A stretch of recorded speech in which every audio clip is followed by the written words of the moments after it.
He burned the wrong ID. The terminal at Hartsfield-Jackson Atlanta International Airport moved with the practiced rhythm of 1,000 departures, rolling suitcases humming over polished floors, overhead announcements echoing through vaulted glass, coffee cups steaming in hurried hands, and tired travelers chasing gates with boarding passes clenched like lifelines. Gate C-27 looked like every other gate in America that morning, crowded, impatient, ordinary. But in less than 1 minute, it would become the place Captain Daniel Brooks watched his career begin to fall apart. Daniel stood near the boarding lane in his crisp navy uniform, silver wings pinned perfectly over his chest, his jaw set with the confidence of a man who had spent years being obeyed. At 46, he carried himself like someone who believed the airport bent around him. Crew members nodded when he passed. Gate agents straightened when he approached. Passengers noticed the uniform and moved aside. Daniel enjoyed that part most. Power without having to say the word. Then he saw her. Monica Hayes stood alone near the priority boarding sign, a slim leather carry-on beside her ankle, one hand resting lightly on the handle.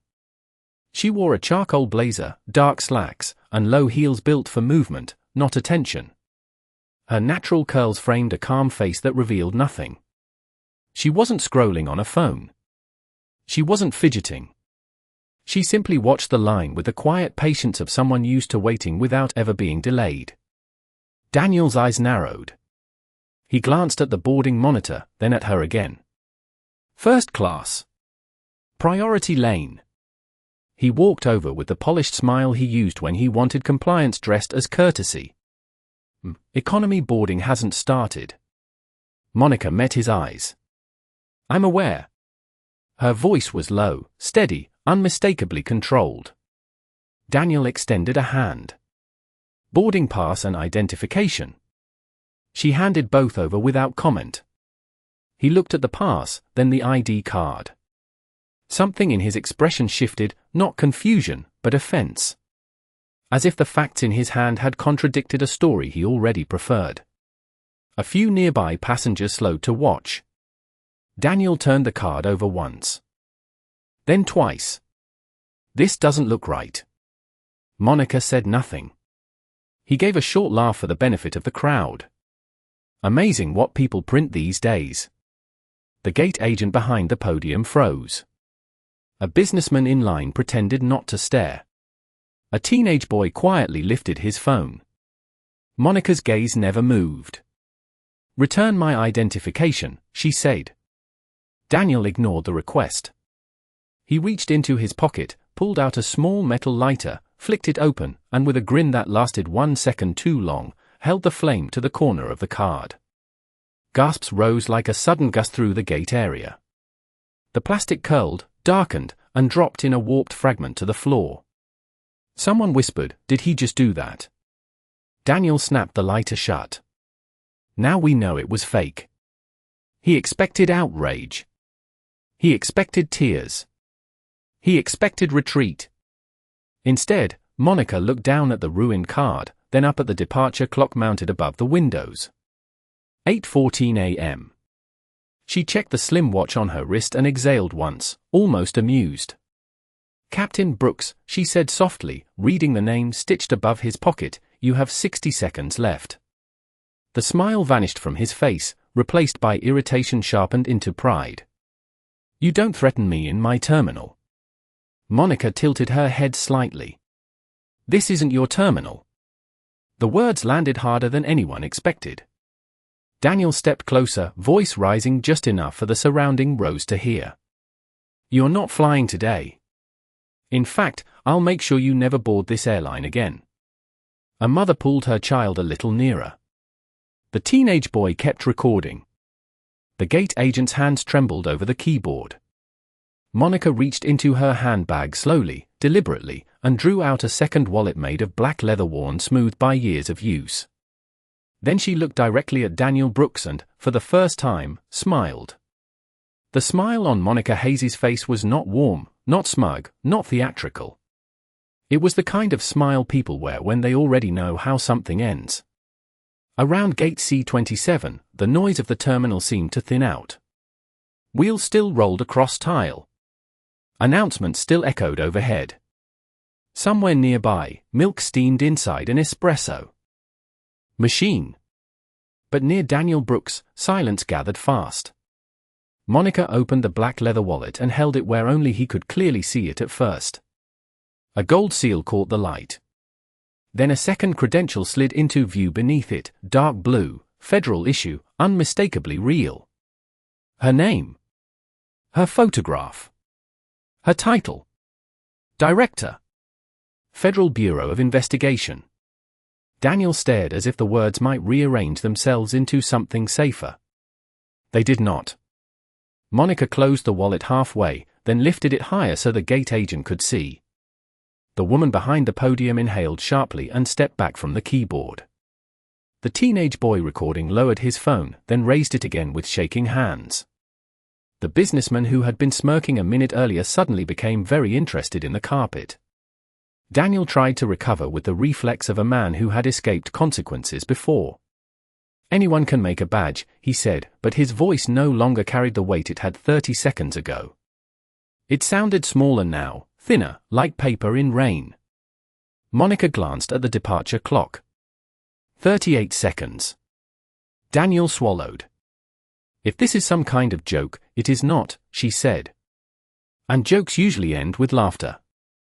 2 transportation security officers appeared at the far end of the seating area, walking quickly but without panic. Behind them came an airport operations supervisor in a grey blazer, an earpiece pressed to one side of his head. Monica had not called anyone in front of Daniel. That was the part that unsettled him most. No dramatic phone call. No threat. No scene. Help had simply begun moving the moment it was needed. Daniel looked around for support and found none. The gate agent would not meet his eyes. His own first officer, standing near the jet bridge door, took one silent step backward. Monica bent slightly, picked up the warped remains of her burned identification card, and placed it on the counter beside the scanner. "Please preserve that," she said to the supervisor as he approached. "It may be relevant later." The man nodded immediately. "Yes, m." Daniel's face drained another shade. He repeated, almost to himself. Monica turned to him.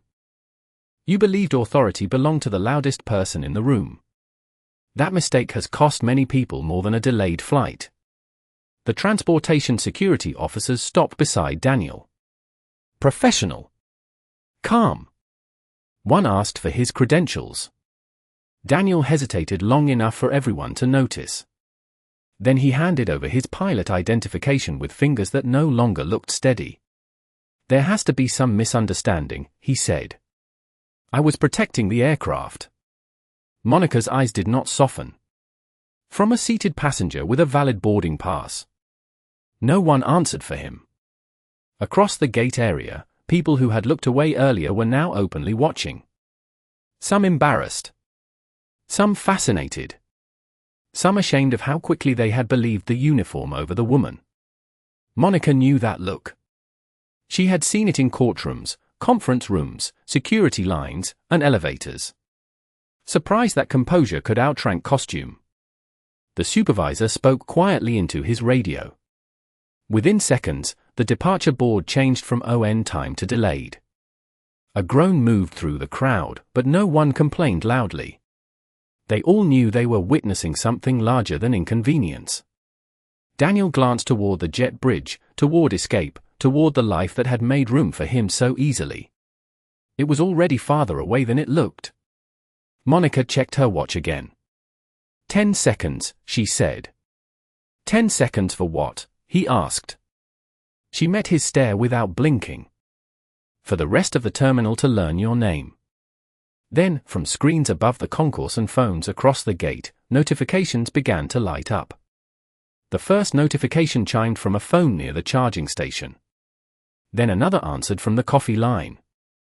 Then 5 more rose across the concourse like digital raindrops striking glass. Heads tilted down. Eyes widened. Screens turned toward friends, spouses, strangers. Daniel Brooks stood in the center of gate C-27 while his name moved faster than he ever had. Airport employees were receiving an urgent internal bulletin.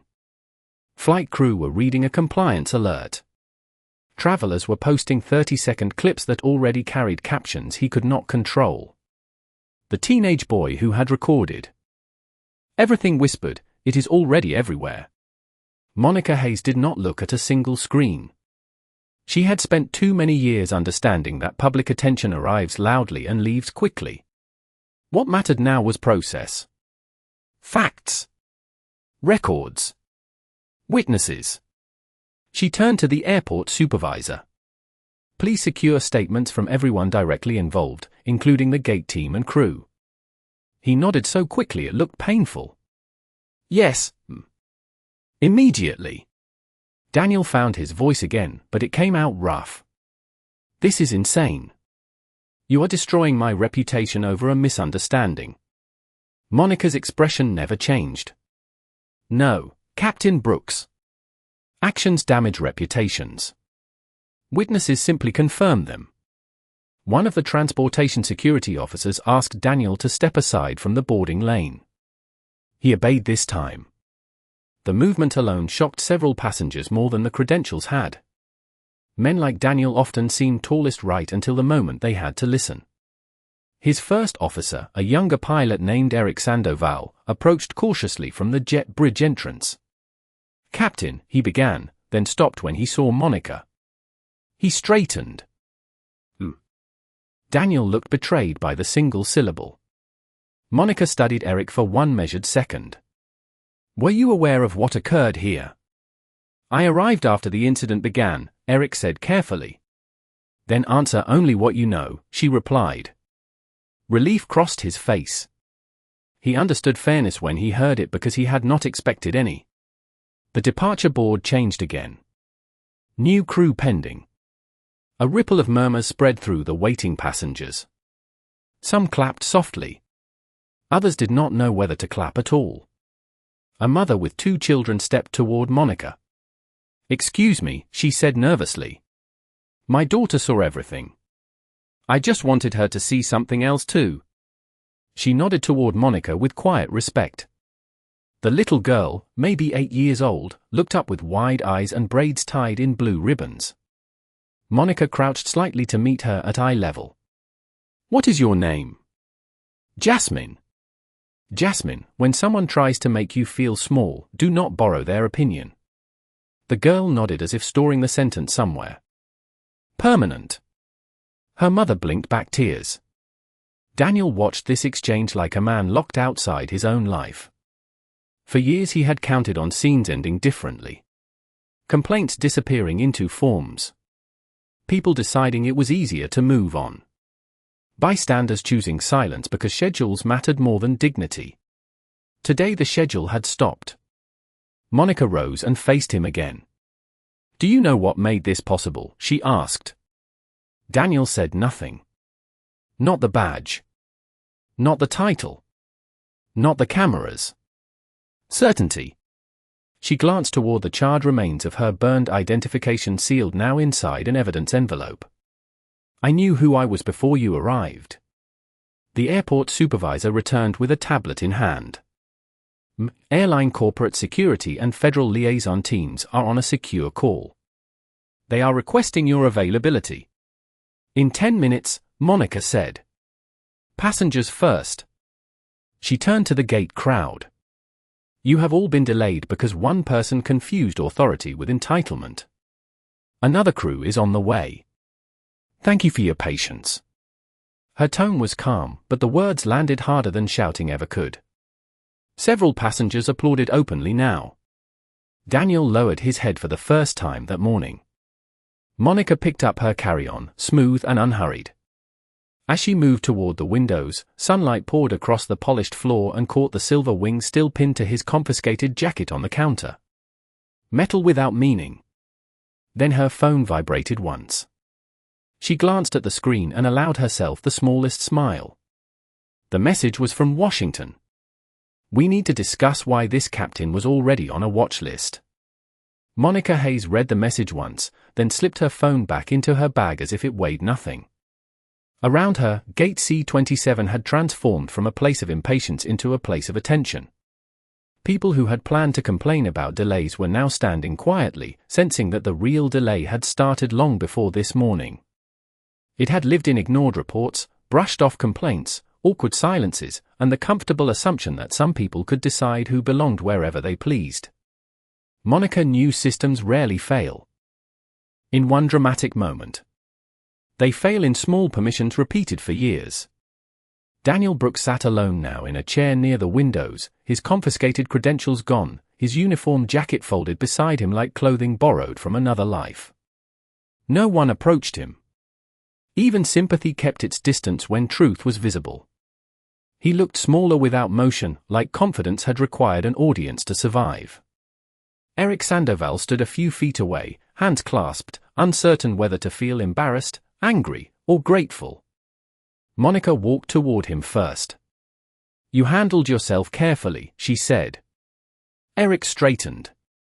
"I should have spoken sooner." "Maybe," Monica replied. "But speaking now still counts." He lowered his eyes. "I have seen things before." Comments. Passengers singled out. "I told myself it was not my place." Monica nodded once. That sentence has protected more misconduct than any policy ever written. The words hit him harder than accusation would have. Nearby, the little girl Jasmine waved shyly from beside her mother. Monica returned the gesture with a small smile, then turned as two airline executives hurried through the concourse, ties loosened, badges swinging, urgency written across both faces. They introduced themselves before they fully stopped walking. One was head of operations. The other led corporate compliance. Both had the look of men who wished they had arrived an hour earlier. Director Hayes, the taller one, said, breathless, "We are deeply sorry for what occurred."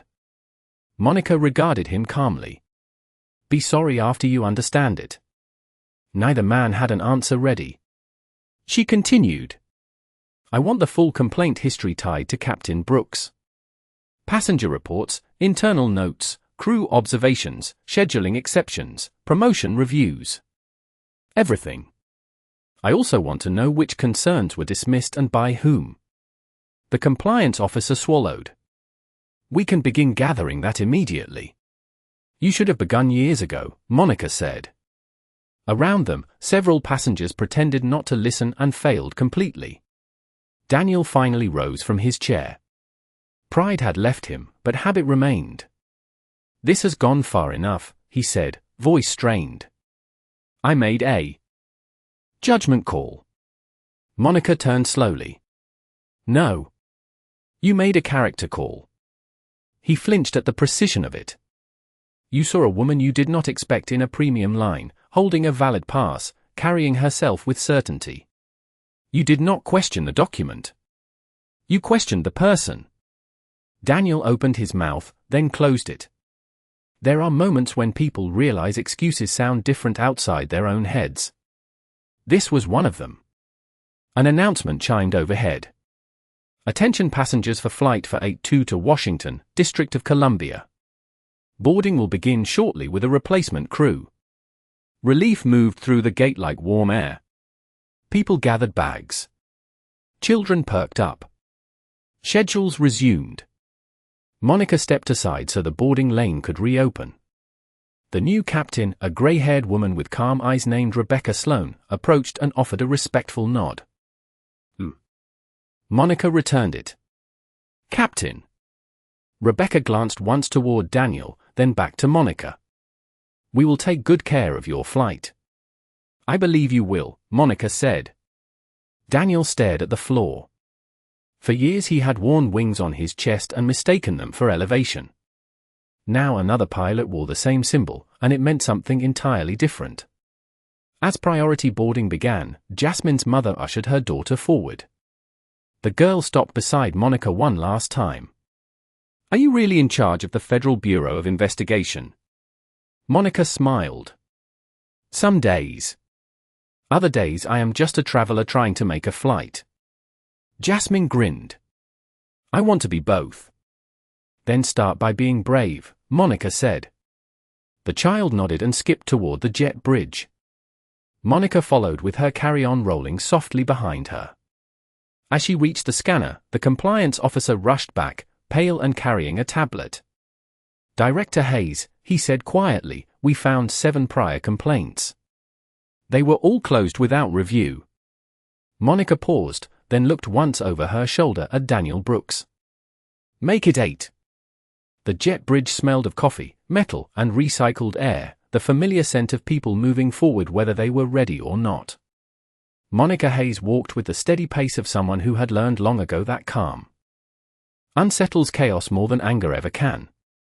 Behind her, Gate C-27 continued to buzz with delayed boarding, whispered retellings, and the strange energy that follows public accountability. Ahead of her waited Flight 482 to Washington, District of Columbia, where another schedule, another room, and another set of decisions already had her name on them. But even as she stepped onto the aircraft, she knew this morning was not finished. Some lessons do not end at the gate. Captain Rebecca Sloan greeted passengers at the aircraft door with a professional warmth that felt genuine because it was not performed. "Welcome aboard," she said, then lowered her voice when Monica approached. "Director Hayes, I appreciate your patience today." Monica gave a small nod. "I appreciate competence. It is becoming a luxury." Rebecca almost smiled. "We are trying to make it standard again." Monica moved into the first-class cabin, where polished armrests, soft lighting, and quiet voices tried to restore the illusion that comfort and fairness always travel together. She placed her carry-on in the overhead bin and took seat 2A by the window. Outside, baggage carts crossed the ramp in neat lines under a pale Georgia sun. Inside, passengers settled in with the relieved gratitude of people who thought the storm had passed. They were wrong. A man in seat 2C leaned across the aisle once the cabin door closed. Mid-50s, expensive watch, careful haircut, the kind of traveler who wore certainty like cologne. "Quite a scene out there," he said. Monica opened a folder on her lap. "So I heard." He chuckled, inviting her to share a joke she had not accepted. "People are too sensitive now. Everyone wants someone fired over one mistake." Monica turned a page without looking up. "Interesting theory." He took that as permission. "I mean, if we punish every bad judgment call, no one will want responsibility." Now she looked at him. Responsibility is exactly what punishment protects. The man blinked, then smiled thinly. "You sound like a lawyer." "Worse," she said. "I read reports." He shifted in his seat, unsure whether he had been dismissed or warned. Across the aisle, a younger woman wearing scrubs hid a grin behind a bottle of water. The boarding door opened again. Murmurs rose. 2 airline representatives stepped in carrying a garment bag and a small hard case. They moved to the galley and spoke quietly with Captain Sloan. A moment later, Rebecca's voice came over the intercom, smooth and controlled. "Ladies and gentlemen, before departure, we have one brief operational matter to complete. Thank you for your continued patience." The businessman in 2C sighed dramatically. Monica returned to her folder. She already knew what was happening. The compliance officer had texted while she walked down the jet bridge. Additional records located. Immediate action requested. On the tarmac outside, through the oval window, Daniel Brooks was being escorted across the service lane by airport security and airline management. No handcuffs. No spectacle. Just the long walk of a man meeting consequences without applause. He carried no bag. Someone else had taken his jacket. The silver wings were gone. Several passengers noticed him at once. Heads turned toward windows like flowers toward light. The man in 2C leaned across the aisle again. "Is that the pilot from before?" Monica glanced outside once. "It used to be." He frowned at the answer. On the ramp, Daniel paused and looked up at the aircraft. For one suspended second, his eyes found seat 2A. Monica did not wave. She did not smirk. She simply held his gaze with the stillness of someone who required nothing from him anymore. Then he was guided onward, shrinking with every step. Captain Sloan returned to the intercom. We are now fully staffed and cleared for departure." Applause broke out in scattered pockets across the cabin, then grew stronger as people allowed themselves to feel it. Not joy exactly. Relief. The younger woman in scrubs clapped hardest. The businessman in 2C did not clap at all. He stared at the tray table as if it had disappointed him personally. Monica fastened her seat belt. Her phone vibrated one more time before takeoff. New message from Washington. Senate committee moved up to noon. They saw the footage. She looked out at the runway, where aircraft lined up one behind another, waiting their turn to rise. Then she typed back for words. Good. Let them watch. The engines rolled into a deeper hum as Flight 482 pushed back from the gate, the sound steady and powerful, like a promise made by machinery. In the first-class cabin, seatbelts clicked, tray tables locked, conversations lowered into murmurs. Outside the oval windows, Atlanta moved in precise choreography of fuel trucks, baggage carts, and aircraft tails gliding past one another under the bright late-morning sky. Inside Seat 2A, Monica Hayes closed her folder and rested both hands on it for a moment. Some people mistake stillness for rest. For Monica, stillness was preparation. Across the aisle, the businessman in 2C could not keep silence for long. Men who believe the world owes them commentary often struggle when denied an audience. He leaned slightly toward her again. "So you are really headed to Washington?" he asked. "That is where the plane is going," Monica replied. The younger nurse in row 3 nearly laughed into her magazine. He pressed on anyway. "Must be nice, having everyone jump when you speak." Monica turned her gaze to him slowly. No one jumped. They responded after years of standing still. He shifted back in his seat and finally looked out the window, where there was less danger of being corrected. The aircraft paused in line for departure. Captain Rebecca Sloan came over the intercom, voice calm enough to lower blood pressure. "Ladies and gentlemen, we are number 3 for takeoff. Flight time today will be 1 hour and 36 minutes. Weather in Washington is clear and cool. Thank you for your patience." Patience. Monica almost smiled at the word. It had been the true engine of her career. Patience through rooms where she was underestimated. Patience through meetings where others repeated her ideas louder and received credit. Patience through headlines that called men decisive and women difficult for the same behavior. Patience was not passive. It was disciplined timing. Her phone, now in airplane mode, reflected her face darkly in the screen. She saw the faint lines earned by years of long days and little sleep. She also saw something else. Peace. Not because of Daniel Brooks. He was only one man. Peace because a child named Jasmine had watched the truth hold its ground in public. That mattered more than punishment ever could. The plane began to move again. Outside, 2 jets lifted into the blue one after another, climbing clean and bright. In row 4, a college student wearing headphones leaned forward and asked quietly, "Excuse me?" Monica looked back. "Yes? I just wanted to say thank you. My mom works airport security. People talk down to her all the time." He swallowed, nervous but sincere. Seeing what happened today meant something. Monica studied his face, the open honesty of someone still learning what courage sounds like. "Then remember this," she said. "Respect should not require witnesses." He nodded as if memorizing every word. The businessman in 2C stared harder at the safety card. The nurse smiled openly now. The aircraft turned onto the runway and paused. Engines gathered strength beneath the floor, a rising force felt first in the chest, then the spine.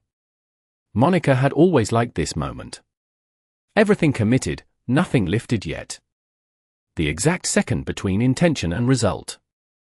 Then they accelerated. The city blurred into streaks of concrete and light. Passengers pressed gently into their seats. Coffee trembled in paper cups. Atlanta fell away beneath them. As the plane climbed through scattered clouds, sunlight flooded the cabin so suddenly that several people blinked. Monica looked down through the bright gap in the clouds at roads threading through neighborhoods, at tiny moving cars, at a world where so many people carried burdens no one could see. Her phone remained dark in her hand, but she already knew what waited in Washington. Questions. Cameras. Senators pretending to be surprised by what everyone had long tolerated. She was ready for all of it. The seatbelt sign chimed off. Around her, people exhaled and returned to ordinary habits. Laptops opened. Shoes loosened. Conversations resumed. But in seat 2C, the businessman cleared his throat and spoke without arrogance for the first time all morning. "I think I owe you an apology." Monica did not look away from the clouds. "Perhaps," she said. "But you may owe one to someone else first." He said nothing after that. Sometimes the best correction is the one that sends people inward. A flight attendant approached with drink service and paused beside Monica. "Coffee, tea, or water?" Monica handed over an empty cup from the gate. "Coffee," she said. "Black." The coffee arrived dark and hot, carrying the sharp scent of roasted beans through the quiet cabin. Monica Hayes wrapped one hand around the paper cup and let the warmth settle into her palm. Outside the window, the clouds stretched like bright fields beneath the wing, smooth and endless, hiding highways, headlines, and the noise of ground-level certainty. At 37,000 feet, people often believed they had risen above human behavior. Monica knew altitude changes scenery, not character. The businessman in seat 2C sat straighter than before, humbled by something unfamiliar and uncomfortable. Reflection. He cleared his throat again. "My name is Richard Palmer," he said, as if introducing himself properly could repair the hours behind him. Monica nodded once. "Good morning, Richard." He looked relieved she had answered at all. "I was rude earlier." "Yes," Monica said. "You were." Honesty landed cleaner than cruelty. He gave a strained smile. "I keep saying the wrong things today." "That usually starts long before the day begins," she replied. Across the aisle, the nurse nearly choked on a laugh and hid it behind her hand. Richard managed a quiet nod. For the first time, he seemed interested in learning instead of winning. "How do people fix that?" he asked. Monica lifted the cup, took a measured sip, then answered without drama. "Listen longer. Assume less. Apologize sooner." He wrote the words into his phone notes without asking permission. In row 4, the college student removed one earbud. In row 6, a woman closed her laptop to hear better. Even at cruising altitude, truth gathers listeners. Captain Rebecca Sloan's voice returned over the intercom. "Ladies and gentlemen, we have reached cruising altitude and should arrive 10 minutes ahead of schedule. We appreciate your professionalism today." Several passengers smiled at the wording. Professionalism. It was a compliment and a reminder. Monica reopened her folder. Inside were briefing papers for the noon hearing in Washington, transportation security concerns, workforce complaints, federal oversight recommendations. Dry pages carrying heavy stories. Richard glanced toward the stack. "You really work on all that?" "Someone should," Monica said. He looked embarrassed again. "I used to think powerful people lived easier lives." Monica turned a page. Powerful people often inherit difficult ones. The nurse across the aisle leaned over. "My name is Denise," she said. "I just wanted to thank you too. I work 12-hour shifts in an emergency room. Some folks only respect authority when it comes in a certain package." Monica met her eyes. "Then keep showing up in yours." Denise smiled with the tired grace of someone who had done exactly that for years. A light chime sounded. The flight attendant announced minor turbulence ahead and asked everyone to remain seated. The aircraft trembled gently, no more than a reminder that smooth journeys still pass through rough air. Richard gripped his armrest too quickly, then released it when he noticed Monica remained calm. Does turbulence bother you? He asked. Only the kind on the ground, she said. Even Denise laughed out loud this time. The cabin relaxed with her. Sometimes leadership is not command. Sometimes it is the ability to lower fear in a room without raising your voice. Monica's mind drifted briefly to Atlanta. To Jasmine and her blue ribbons. To Eric Sandoval standing between silence and conscience. To Daniel Brooks, who had mistaken status for immunity. She felt no triumph. Consequences are not trophies. They are overdue invoices. Her phone, still disconnected, reflected her expression again in the dark screen. Calm. Focused. Human. So many people imagined officials moved through life untouched. They did not see the early mornings, the guarded choices, the constant demand to represent more than oneself. They especially did not see what it cost black women to be excellent in rooms that preferred them grateful. The seatbelt sign switched off once more. The flight attendant returned with warm cookies on a tray. Denise accepted one happily. Richard declined, then reconsidered and took two. Monica chose none. She had never trusted comfort offered too late. Through the window, the clouds broke apart and the land below reappeared in patches of river, farms, and towns. Washington was drawing nearer. Questions were waiting. Cameras were charging. Committees were rehearsing concern. Monica closed the folder and rested it on her lap. Richard looked at her carefully. Are you nervous about what comes next? She considered the question, then looked out at the horizon where blue sky met brighter blue. No, she said softly. I am concerned for those who should be. The captain announced their descent just as the first outline of the Potomac River appeared beneath the wing, silver and winding through the morning light like a ribbon pulled across the earth. Seat backs clicked upright. Laptops closed. Window shades lifted. The ordinary rituals of arrival began all around Monica Hayes, but nothing about the day felt ordinary anymore. Washington, District of Columbia, always looked composed from the sky. Monuments arranged neatly. Streets cut with geometric confidence. Buildings standing as if permanence could be built from stone alone. Monica knew better. Cities are not held together by marble. They are held together by whether people choose fairness when no cameras are on. Captain Rebecca Sloane's voice flowed through the cabin once more, calm as ever. Ladies and gentlemen, we have begun our initial descent into Washington. Weather is clear, local temperature is 58 degrees. Please ensure all larger electronics are stowed. It has been our privilege to have you aboard today. Several passengers murmured thanks toward the ceiling, as if gratitude might travel through speakers. Richard Palmer in seat 2C folded his newspaper without reading it. He had spent most of the flight staring at headlines while thinking about himself. Growth often looks like stillness from the outside. Denise tucked away her hospital badge and stretched her shoulders with the exhaustion of someone who served strangers for a living. The college student in row 4 asked a flight attendant if she thought public service jobs were worth it. Depends who you are serving, she answered with a smile. Monica gathered her papers into precise stacks. Hearing notes. Security recommendations. Complaint summaries. Draft testimony. The pages were clean. The realities behind them were not. Her phone came alive as airplane mode switched off. Messages arrived in a flood. Chief of Staff.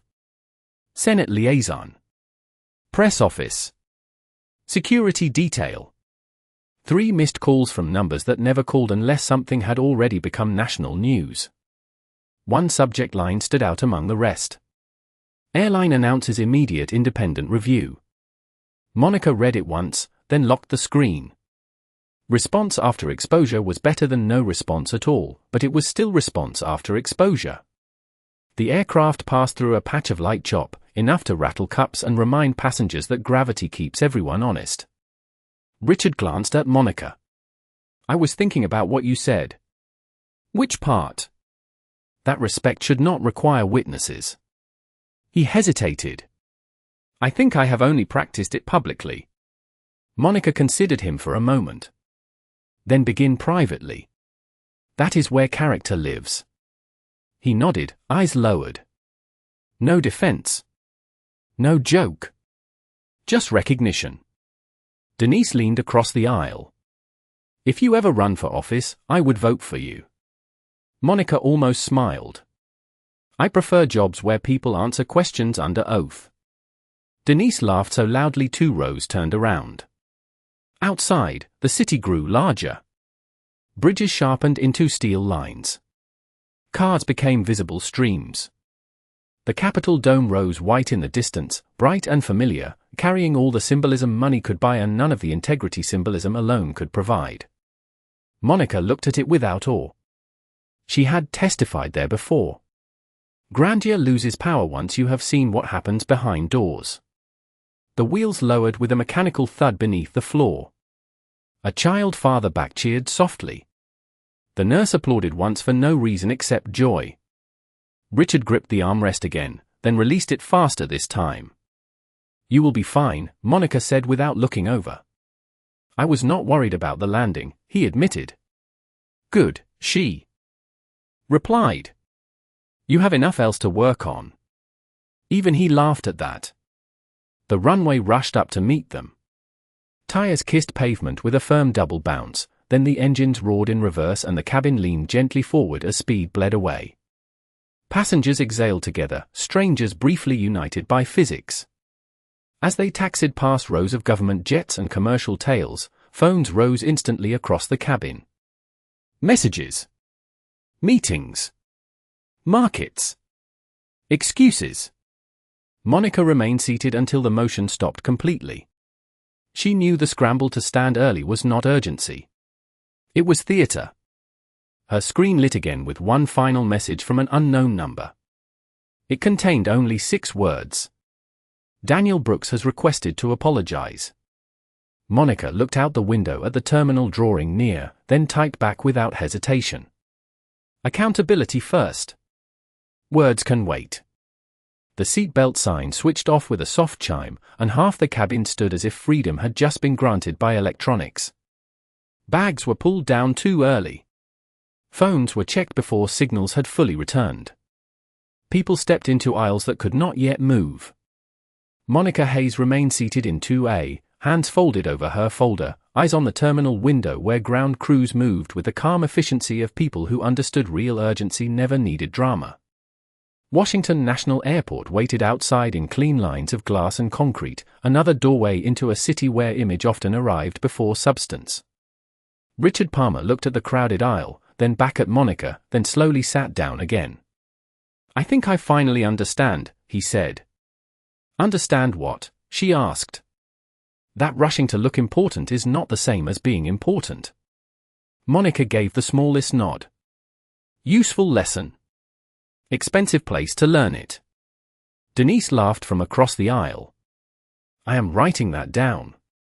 The aircraft door opened. Warm terminal air slipped into the cabin carrying scents of coffee, perfume, and polished floors. Captain Rebecca Sloan stood near the front galley thanking passengers as they exited. When Monica rose, the aisle seemed to create room without being asked. Some people stepped aside from respect. Others from instinct. The difference mattered less than the result. Rebecca extended a hand. Director Hayes, thank you for your patience today. Monica shook it once. Thank you for reminding people what authority can look like. Rebecca smiled with the quiet confidence of someone who did not need to borrow dignity from a title. Safe hearing. Monica stepped into the jet bridge, carry-on rolling softly behind her. 2 federal agents waited at the terminal entrance in dark suits, alert but unobtrusive. One moved forward. Director Hayes, vehicle is ready. Committee moved up by 15 minutes. Of course they did, Monica said. Nothing says preparation like panic. The younger agent nearly smiled, then remembered protocol. As they walked through the concourse, travelers recognized her in waves. Some whispered. Some stared. A few offered subtle nods of support. One airport employee near a newsstand placed a hand over his heart. Monica acknowledged each gesture with the same measured grace. Public attention is loud, but gratitude often arrives quietly. Near baggage claim, a bank of televisions carried the morning story on every screen. Grainy footage from gate C-27 looped silently, Daniel Brooks holding the lighter, the crowd recoiling, Monica lifting the badge wallet, officials surrounding him. Underneath ran headlines competing for outrage. Airline captain removed after gate incident. Federal review requested. Viral video sparks national debate. Monica did not slow down. Television always arrives after the moment that mattered. At the curb, black SUVs waited with engines idling. Before she entered, her phone rang again from an unknown number. The younger agent asked, "Would you like me to screen it?" Monica glanced at the display and answered herself. "This is Hayes." Silence at first. Then Daniel Brooks, stripped now of volume and posture. "I know I do not deserve your time." Monica looked across the terminal roadway where planes lifted one by one into the pale sky. "That is the first accurate thing you have said." He exhaled shakily. "I wanted to apologize." "For what?" she asked. Long pause. "For disrespecting you." Monica's gaze hardened, not in anger but in precision. "Too small." Another pause, longer this time. "For assuming you did not belong." "Closer." His voice dropped. "For becoming the kind of man who needed to be stopped in public before he would examine himself." Monica said nothing for 3 seconds, and in those seconds he heard what consequence sounds like. "Mr. Brooks," she said at last, "an apology is not proof of change. It is only the receipt that you noticed the bill." She ended the call before gratitude could perform itself. The agents opened the SUV door. Monica slid inside and set the folder beside her. As the motorcade pulled away, the Capitol dome rose ahead in the distance, bright against the afternoon sky. Questions waited. Cameras waited. Careers built on polished excuses waited. Monica adjusted her jacket and looked forward. Some people wear uniforms to be seen.